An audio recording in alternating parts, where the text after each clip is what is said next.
விடுதலை சிறுத்தைகள் தலைவர் திரு தோல் திருமாவளவன் அவர்கள் அவங்களால இன்னைக்கு வர முடியாம போச்சு. அம்பேத்கர் அவர்களுடைய புத்தக வெளியீட்டு விழாவிற்கு கூட அவரால் கலந்துக்க முடியாத அளவிற்கு கூட்டணி கட்சிகள் சார்ந்து எவ்வளவு பிரஷர் இருக்கும் என்று என்னால் யூகிக்க முடிந்தாலும் நான் இப்போ சொல்றேன், அவருடைய மனசு முழுக்க முழுக்க இன்னைக்கு நம்மளோட தான் இருக்கும். ஹாலிடேஸ்னாலே அது நம்ம GT ஹாலிடேஸ் தான். South India's #1 travel brand. சன்லேண்ட்ல சமைச்சா சக்தி தானா வரும். அனுஜ் ஸ்டைல்ஸ் ரகங்கள் பலவிதம், ஒவ்வொன்றும் உலகத்தரம். எல்லாருக்கும் வணக்கம்.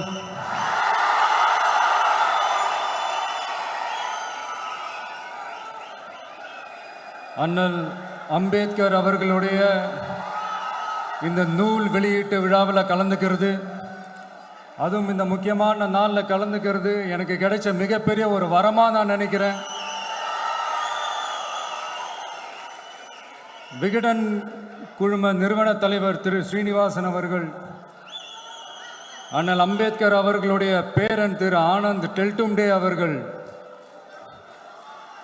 நீதியரசர் ஓய்வு பெற்ற நீதியரசர் திரு சந்துரு அவர்கள், திரு ஆதவ் அர்ஜுனா அவர்கள், என் நெஞ்சில் குடியிருக்கும்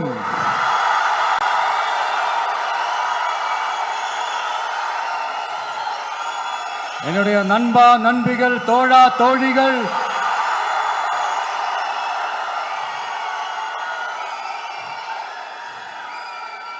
உங்க எல்லாரு கூடவும் இவங்க எல்லாரு கூடவும் இந்த ஸ்டேஜில் நானும் இருக்கிறது எனக்கு ரொம்ப பெருமையா இருக்கு. முக்கியமா இப்படி ஒரு ஃபங்க்ஷனை ஏற்பாடு பண்ணி எனக்கு அந்த வாய்ப்பை கொடுத்த விகடன் குழுமத்திற்கு என்னுடைய மனமார்ந்த நன்றிகளை தெரிவிச்சுக்கிறேன்.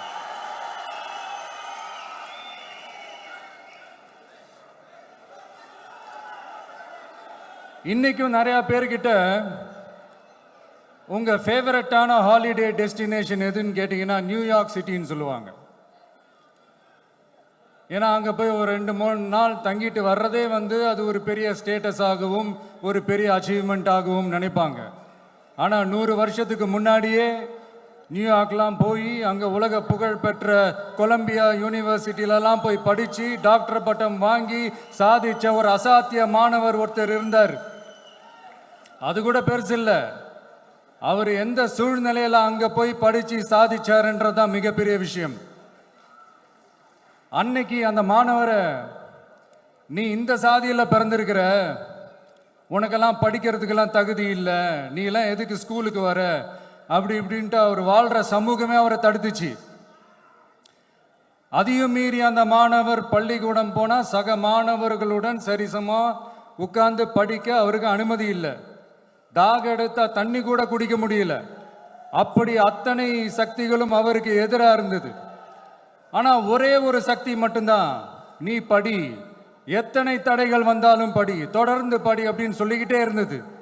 அதுதான் அந்த மாணவருக்குள்ள இருந்த அந்த வைராக்கியம். அந்த சின்ன வயசுல அந்த மாணவருக்குள்ள எப்படி அப்படி ஒரு வைராக்கியம் வந்துச்சுன்னு நினைச்சு பார்க்கும்போது உண்மையிலே பிரமிப்பாக தான் இருந்துச்சு.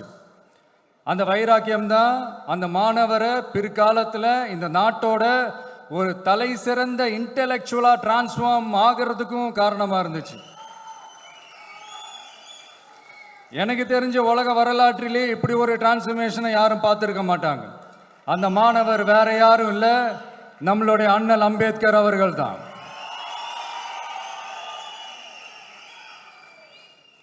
வன்மத்தை மட்டுமே தனக்கு காட்டிய இந்த சமூகத்திற்கு அவர் திருப்பி என்ன செஞ்சாரு அப்படின்னு அதை படித்து பார்க்கும்போது உண்மையிலே மெய்சில் இருக்க வச்சுது. பிறப்பால் நாம் அனைவரும் சமம், நீ எந்த சாதியில் பிறந்திருந்தாலும் எந்த மதத்தை பின்பற்றினாலும் சட்டத்தின் முன் நாம் அனைவரும் சமம் அப்படிங்கிற ஒரு உயரிய கோட்பாட்டை உறுதி செய்யும் நம் நாட்டின் அரசியல் சாசன சட்டத்தை வழங்கி நம்ம நாட்டில் இருக்கிற எல்லாருக்குமே ஒரு பெருமை தேடி தந்தவர். இன்னைக்கு ரிலீஸ் பண்ற இந்த புக்கில் எல்லோருக்குமான தலைவர் அம்பேத்கர் அப்படின்ற அந்த புக்கில் ஒரு 100க்கும் மேற்பட்ட கட்டுரைகள், நேர்காணல்கள் எல்லாமே இருக்குது. அதில் என்ன ரொம்ப யோசிக்க வச்சது அவர் எழுதின அந்த பயோகிராஃபி தான். வெயிட்டிங் ஃபார் அ வீசான்னு சொல்லி அதுக்கு தலைப்பு வச்சிருந்தார். அதில் அவர் லைஃப்பில் ஃபேஸ் பண்ண விஷயங்கள், அவரை பாதித்த விஷயங்கள் எல்லாமே கிட்டத்தட்ட ஒரு 6 சம்பவங்கள் பற்றி அதில் குறிப்பிட்டிருந்தார். அதில் ஒரு 2 விஷயம் என்னை ரொம்ப பாதித்தது என்னென்னா, அதில் ஒன்று, அவருக்கு 9 இயர்ஸாக இருக்கும்போது அவரும் அவருடைய பிரதரும் வெளியூரில் இருக்கிற அவங்க அப்பாவை பார்க்குறதுக்காக போகிறாங்க. அப்போ ட்ரெயின்லேருந்து இறங்கி இந்த மாட்டு வண்டிக்காக வெயிட் பண்ணிகிட்டு இருக்கும்போது ஒருத்தர் கூட அவங்கள ஏற்றிட்டு போகிறதுக்கு தயாராக இல்லை. ஏன்னா அந்த அளவுக்கு தீண்டாமை கொடுமை. அப்புறம் கொஞ்சம் இந்த எக்ஸ்ட்ரா பணம் காசெல்லாம் கொடுக்குறோன்னு ஒரு வண்டிக்காரர் ஒத்துக்கிறார். அப்போ கூட அந்த வண்டிக்காரர் என்ன பண்ணுறாருன்னா, அந்த பசங்களை வண்டி ஓட்ட சொல்லிட்டு இவர் தீட்டு பட்டுடும்னு சொல்லி வண்டியில் ஏறாமல் நடந்து போகிறார். அந்த நாள் முழுக்க அந்த பசங்களுக்கு குடிக்க தண்ணி கூட கொடுக்காம அந்த டிராவல் எவ்வளவு கொடுமையாக இருந்துச்சுன்னு சொல்லி அதில் மென்ஷன் பண்ணியிருந்தார். 2வது, அதே அம்பேத்கர் அவர்கள் அமெரிக்கா பிரிட்டன்லலாம் போய் படித்து டாக்டர் பட்டம்லாம் வாங்கி சாதிச்சு ஒரு பெரிய வழக்கறிஞராக இந்தியாவுக்கு திரும்ப வராரு. அப்போ மும்பைக்கு பக்கத்தில் ஒரு கிராமத்துக்கு அவரை கூப்பிடுறாங்க. அப்போ அவர் ஒரு அரசாங்க பொறுப்பில் இருக்கிறார். அந்த கிராமத்துக்காரங்க ஒரு வண்டியை ஒன்று ஏற்பாடு பண்ணி அவரை கூட்டிகிட்டு வரணும்னு நினைக்கிறாங்க. ஆனால் அந்த வண்டி ஓட்டுறவர் அவருக்கு சமமாக உட்காந்து வண்டி ஓட்டுறதுக்கு யோசிக்கிறார், மறுக்கிறார்.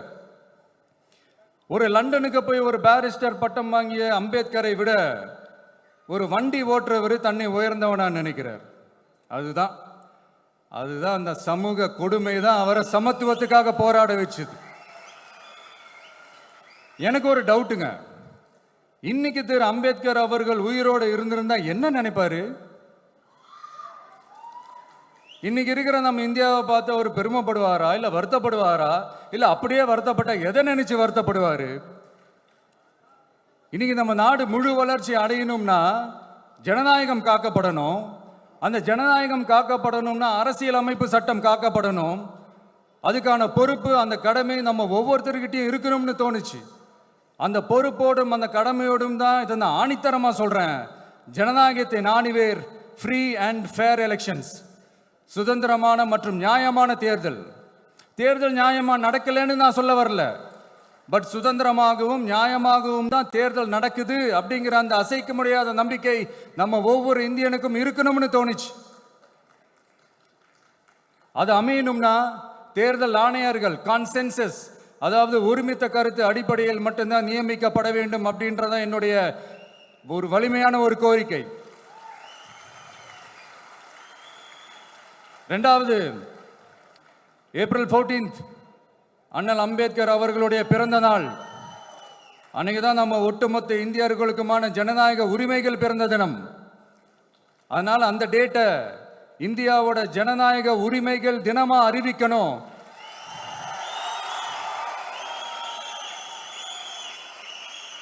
அப்படின்றத என்னுடைய இன்னொரு தாழ்மையான ஒரு வேண்டுகோள். அது இந்திய ஒன்றிய அரசிடம் நான் முன்வைக்கிறேன்.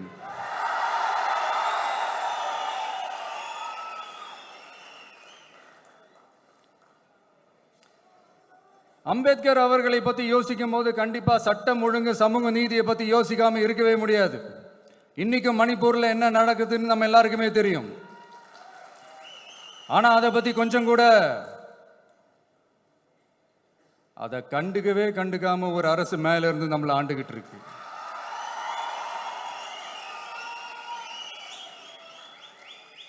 சரி, அங்கதான் அந்த அரசு அப்படி இருக்குன்னா இங்க இருக்கிற அரசு எப்படி இருக்கு?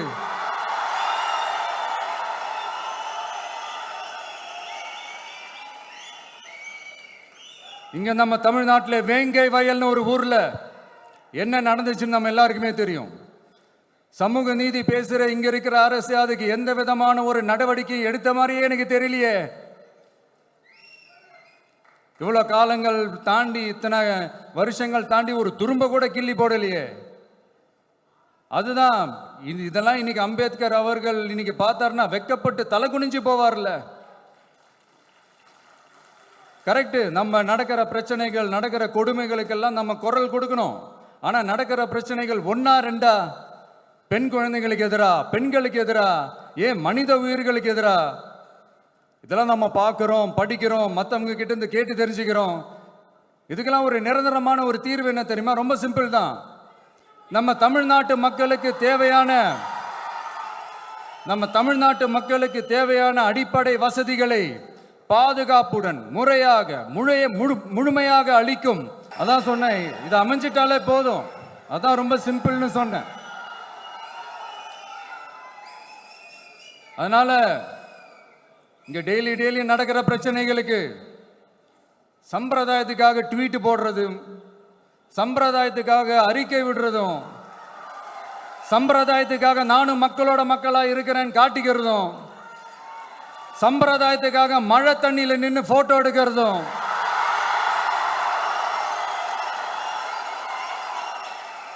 எனக்கு அதுல கொஞ்சம் கூட உடன்பாடே இல்லை. பட் என்ன பண்றது, நம்மளும் சம்பிரதாயத்துக்காக சில நேரத்தில் அந்த மாதிரி செய்ய வேண்டியதா போயிடுது. அதாவது என்ன சொல்ல வரேன்னா, மக்களோட உரிமைகளுக்காகவும் அவங்களோட உணர்வு பூர்வமாக இருக்கணும். என்ன ஒவ்வொருத்தரும் அவங்க குடும்பத்தில் ஒருத்தனா நினைச்சிட்டு இருக்கிற அவங்க தமிழ்நாட்டில் அவங்களுக்கு எங்க என்ன பிரச்சனை நடந்தாலும் அவங்களோட உரிமைகளுக்காகவும் அவங்களோட உணர்வு பூர்வமாக இருப்பேன். எப்பவுமே அப்படிதான் இருப்பேன்.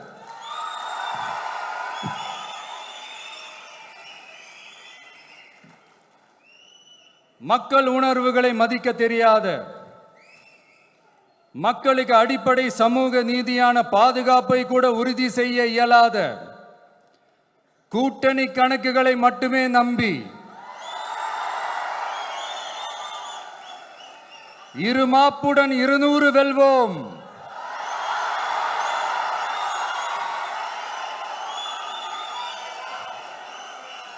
என்று எகத்தால முழக்கமிடும் மக்கள் விரோத ஆட்சியாளர்களுக்கு என் மக்களோடு இணைந்து நான் விடுக்கும் எச்சரிக்கை,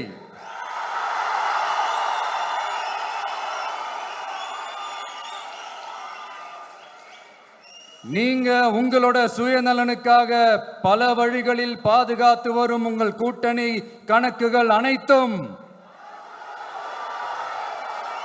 2026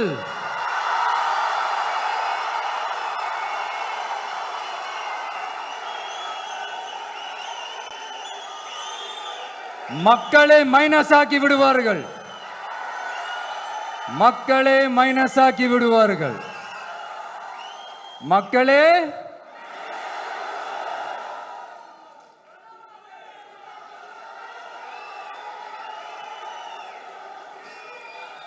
எனக்கு இந்த வாய்ப்பு கொடுத்த விகடன் குழுமத்திற்கும் வந்திருக்கும் பெரியோர்களுக்கும் சான்றோர்களுக்கும் மீண்டும் என்னுடைய வணக்கங்கள், மீண்டும் என்னுடைய நன்றிகள். கடைசியா ஒரே ஒரு விஷயம், விடுதலை சிறுத்தைகள் தலைவர் திரு தோல் திருமாவளவன் அவர்கள்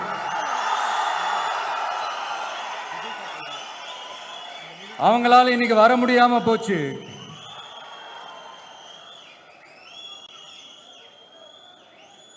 அம்பேத்கர் அவர்களுடைய புத்தக வெளியீட்டு விழாவிற்கு கூட அவரால் கலந்துக்க முடியாத அளவிற்கு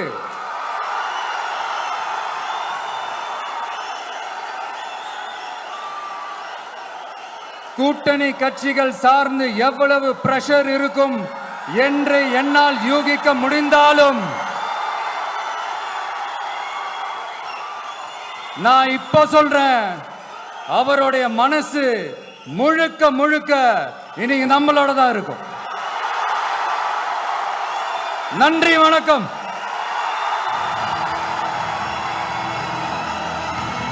ஹாலிடேஸ்னாலே அது நம்ம GT ஹாலிடேஸ் தான். South India's number 1 travel brand. சன்லேண்ட்ல சமைச்சா சக்தி தானா வரும். அனுஜ் ஸ்டைல்ஸ் ரகங்கள் பலவிதம், ஒவ்வொன்றும் உலகத்தரம்.